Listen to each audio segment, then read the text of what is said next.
সুপ্রিয় শিক্ষার্থী বন্ধুরা, তোমরা যারা এসএসসি পরীক্ষা রিসেন্টলি দিয়েছো কিংবা যারা এসএসসি প্রথম বর্ষ বা দ্বিতীয় বর্ষে আছো, এই ভিডিওটি তোমাদের জন্য। দেখো, আমি বোর্ডে কিছু বিষয় লিখেছি কি এইচএসসি যে আইসিটিটা আছে, এটা কি পড়ালেখা নাকি মোবাইল চালানো। আমাদের যে এডুকেশন সিস্টেমটা আছে এটা স্ট্যাটিক পর্যায়ে আছে, যেখানে আমাদের আইসিটিটাকে পড়ালেখার মাধ্যমে খাতা কলমের ভিতরে রাখা হয়েছে, যেটা হলো স্ট্যাটিক সিস্টেম বা অ্যানালগ সিস্টেম। এটাকে আমরা ডাইনামিক ভাবে শেখাবো, অর্থাৎ মোবাইল চালানোর মাধ্যমে। কেননা আইসিটি যে টপিকগুলো আছে, তোমাদের এখানে যে টপিকগুলো আছে, ওয়েব ডিজাইন বলো, সংখ্যা পদ্ধতি, ডিজিটাল ডিভাইস বলো, কিংবা প্রোগ্রামিং ভাষা বলো, এগুলো যদি আমরা ডাইনামিক ভাবে শিখতে পারি তাহলে এটা আমাদের মনে থাকবে, এটা আমাদের আর এই বোরিং খাতা কলমের ভিতরে সীমাবদ্ধ থাকবে না। কিন্তু আমাদের আইসিটিটা মূলত দেওয়া হয়েছে এই জন্যই, যাতে আমরা শিখে ইমপ্লিমেন্ট করতে পারি, আমাদের বাস্তবে প্রয়োগ করতে পারি। কিন্তু আমাদের এডুকেশন সিস্টেমে যে কলেজগুলো আছে সেখানে যে ফ্যাসিলিটিস গুলো না থাকায় তারা এটা তোমাদেরকে প্র্যাকটিক্যালি শেখাতে পারে না।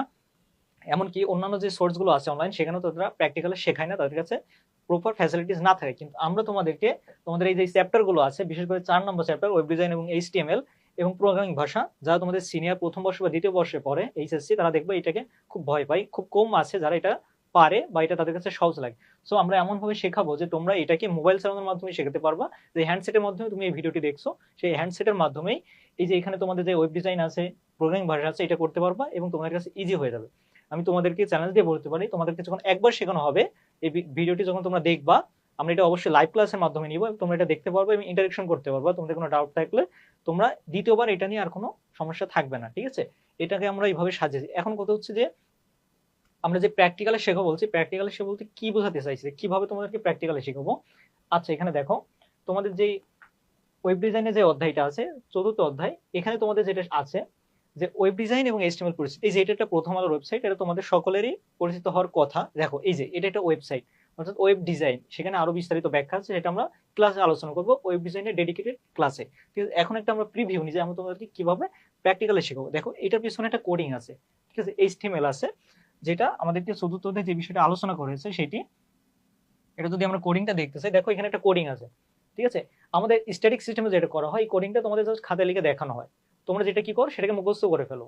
কেন সেটা কিভাবে হয়েছে এটা তোমরা জানো না, কিন্তু আমরা যখন শেখাবো এই যে প্রতিটা লাইন কেন লেখা হয়েছে, কিভাবে লেখা হয়েছে, এটা তোমাদেরকে শেখাবো। এবং এটা আমি তোমাদের আউটপুট থেকে ইনপুট দেখিয়েছি, যে এই আউটপুটের ইনপুটটা কি। আমরা এই ইনপুট থেকে আউটপুটটাও শিখবো, যেটা তোমরা খাতায় লিখবা সেটা। আরো গুরুত্বপূর্ণ কথা হচ্ছে কি, এই যে আমরা যখন কোনো ম্যাথ করি, ম্যাথে প্রবলেম হলে আমরা কি করি, সেটা শিক্ষকের কাছে নিয়ে যাই, কিংবা নিজে কোনো ম্যাথ করলে সেটা হয়েছে কিনা সেটা জানার জন্য শিক্ষকের কাছে নিয়ে যাই, অর্থাৎ জাস্টিফাই করার জন্য। কিন্তু আমরা তোমাদেরকে এই আইসিটিটা এমন ভাবে শেখাবো যে তোমরা এটা নিজেরাই জাস্টিফাই করতে পারবা যে তোমাদের এটা হয়েছে কি হয়নি, ঠিক আছে। এটা তোমরা নিজেরাই হলো জাস্টিফাই করতে পারবে যে তোমরা যেই এইচটিএমএল করেছো কিংবা যে সি প্রোগ্রামিংটা করেছো, এটা হয়েছে কি হয়নি। এটার জন্য তোমাকে অন্য কারোর কাছে জাস্টিফাই করতে যাওয়া লাগবে না, এমনকি আমার কাছেও না, তোমরা নিজেরাই সেটাকে জাস্টিফাই করতে পারবা।